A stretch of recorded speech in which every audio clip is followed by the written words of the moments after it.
All right, welcome back everyone. Going to work on getting the motor out of the GT today. If anybody's familiar with the MG drivetrain engine transmission needs to come out as an assembly, I've got a tool I'm going to show you. Some of you might have seen it, might have used it, but it's been really helpful for me in the ones I've pulled out. And I'm going to show you what I've got going on, get the cherry picker hooked up to it, and try and get this thing out of here today so I can continue on with my modifications to the firewall to make this V6 fit really good. All right, so I've had this motor in and out of here at least twice now since I've got my main setup. Just want to show you what I'm using. If everybody's familiar with this, maybe you're not, but it would help the next guy. This is an Oberg tilt lift. I don't even remember where I purchased it from, but you can find it online. And what it does is it allows your drivetrain, when you're on the hoist, which I'll show you, you can put your 1/2-inch drive ratchet in here, move this lever up, and it will actually give you all the tilt you need. It will go several degrees to get this thing out of here, knowing that the drivetrain has to be tilted to work it up in and get it out. I was expecting to have somebody come help me today to get this out. I'm going to see how it goes as a solo. I'm going to take a little bit more time than I expected it to, I'm sure, but I'll get it out of here and show you what I've got going on. All right, I got my dead man set underneath my transmission. I want to pull this down, unbolt all this. I've had it in and out so many times, but then the transmission will rest on this part of the cross member that's welded in, and it'll rest there until I can get the motor mounts out of the front. And then I'm gonna jack it up a little bit, get it up off of the mounts, get the weight on the hoist, and then I'm gonna pull it a little bit and hopefully get it up high enough to be able to get this off of that to sit down in and then be able to pull it out. We'll see how it goes. It's always easier with two people to guide it, but we're gonna see if it can be done. Get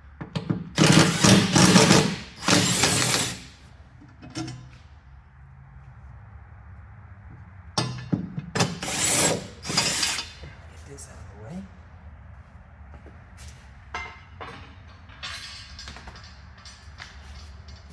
All right. Bring this down.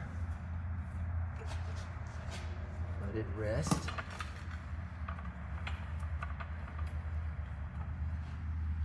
Might make a note, I might have mentioned it in the last video, but this transmission mount is not the Camaro transmission mount.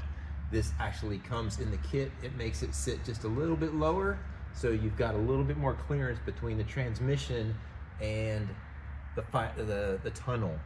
So again, just these parts come with it. Let me get this out of the way.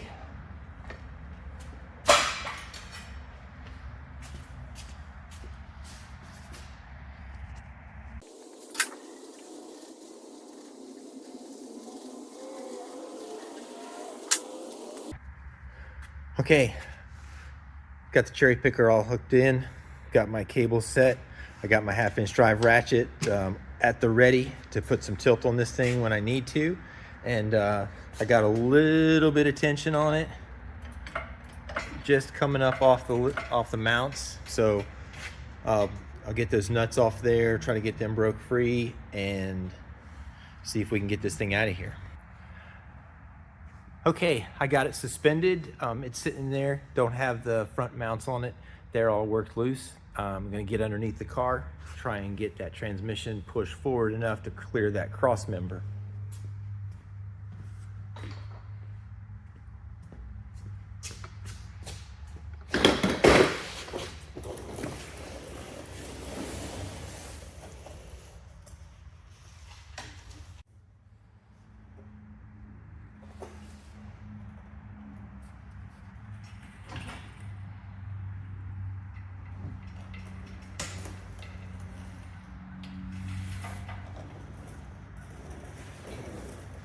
Okay, it's clear underneath. See if this thing will come up out.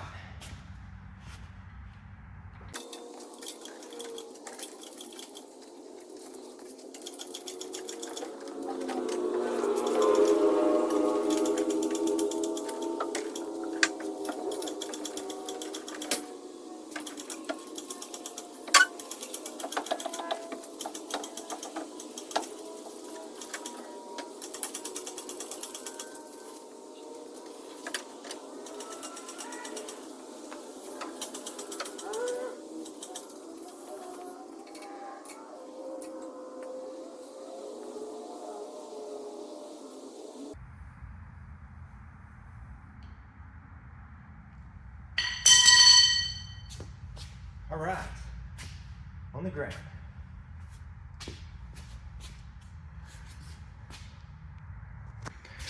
All right, now here's a close-up.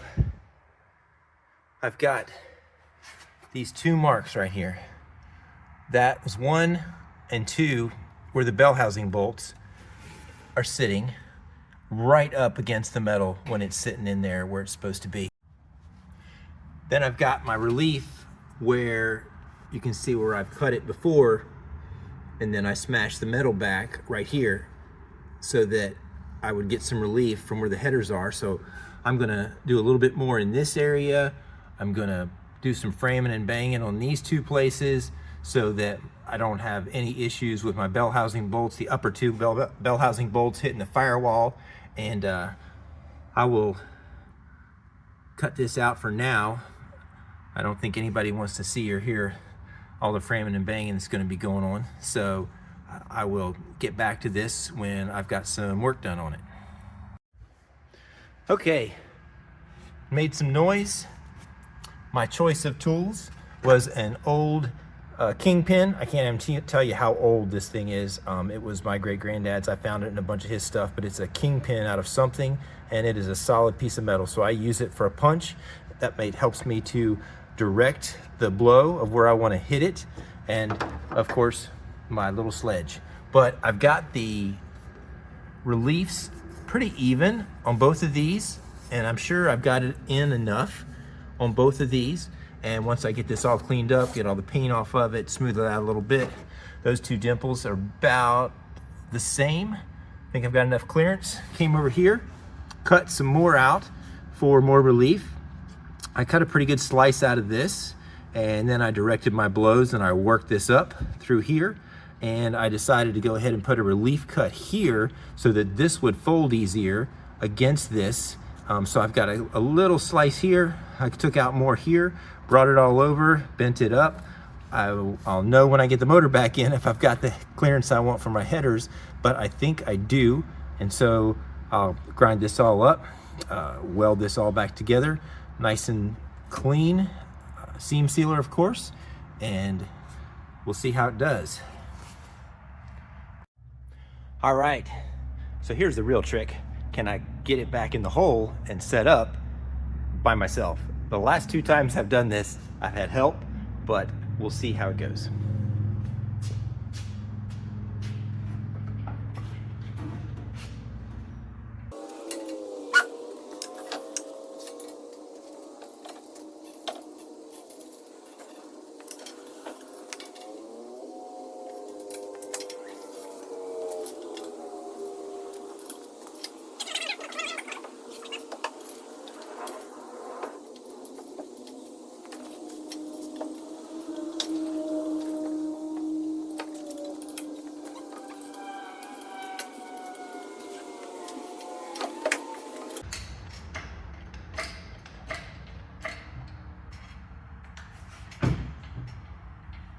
See if I'm anywhere close to getting that transmission back on the crossmember.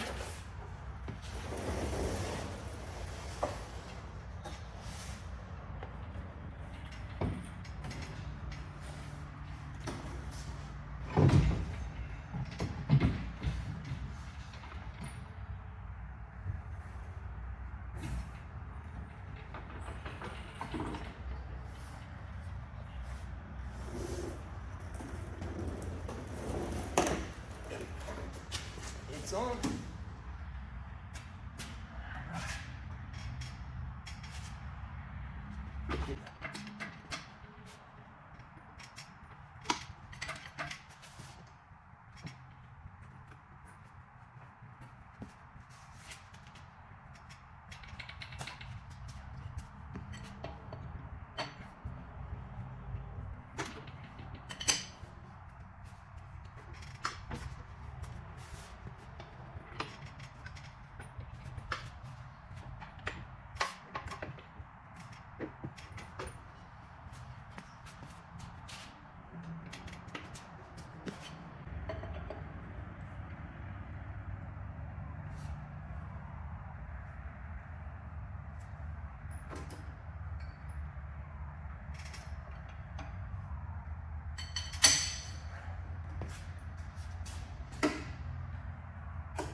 Helps to be a contortionist. Set on the motor mount. I like that.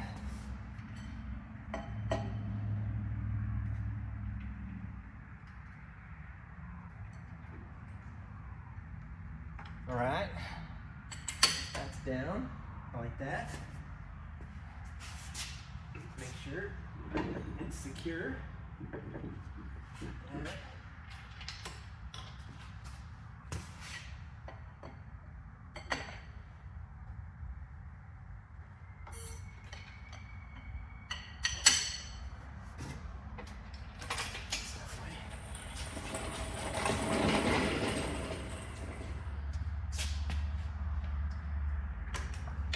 Now before I check my clearances there, where I've got a lot of space there now, but what's gonna happen is I'm gonna bring that tail end of that transmission back up with the cross member. So this motor that's tilting a little bit down because it's resting on the weld end, I'm gonna bring it up a little bit, and it should give me a little bit more clearance there. So I'm gonna put my cross member back in and see how I did. All right, I'm gonna get the dead man back under the transmission, get my cross member bolted back up, and see how it does.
Okay, set this back down.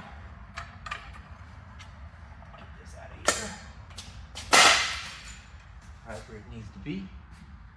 Everything looks good. Centered. All right. Let's see how we did. Okay, let's see how we did.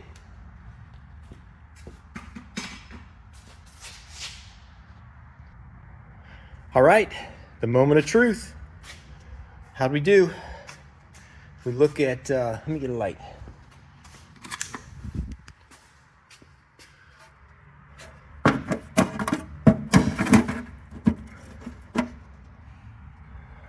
I've got a lot of clearance there. All the way down through.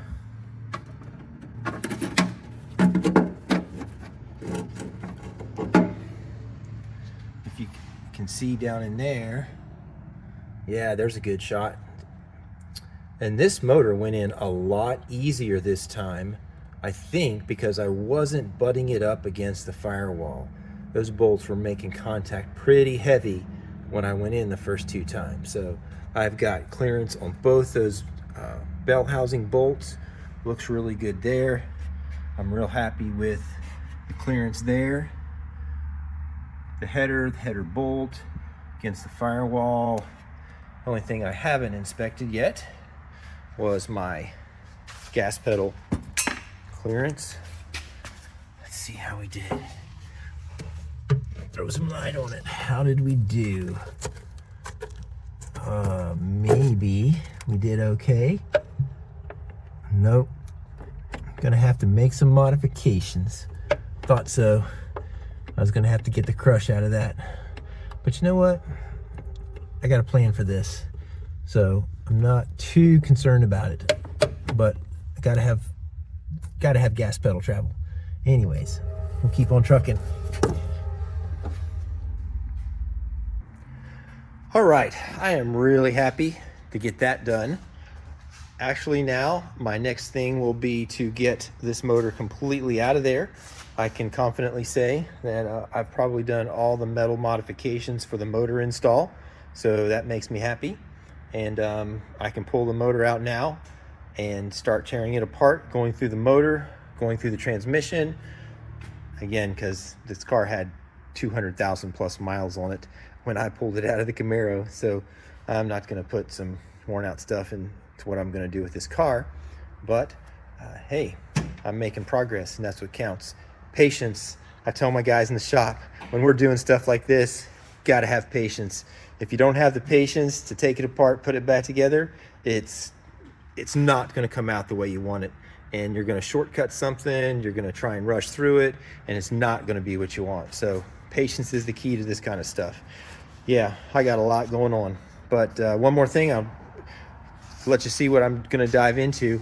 I've got this this is probably out of a 74 GT, but it was a chrome bumper. I'm going to go through this suspension, going to take it completely apart, sandblast it, all new bushings, probably spindles. I'm going to do shock conversion on it. The front end in my 72 Roadster is completely worn out, so I'm going to go through this, put it in my Roadster. I'm going to take the front suspension out of this one, my GT, go completely through it, and I'm going to do probably something a little bit more to it for what I'm going to want to be doing. But yeah, ultimately I've got 3 complete front suspensions that I eventually want to go through. So I got this one set up on my engine stand so I can rotate it up, get to the bottom side of it, work on it pretty easy. My little makeshift bolts and brackets there. But the last one of these I did, it was on a bench and I couldn't secure it. I was fighting with it, but this is going to be, I think, a little bit easier. I'll let you know how the progress goes on it. Anyways, that's what I got going on for today. Any questions? Maybe I can answer them if I get into the comments on these things. But thanks for watching.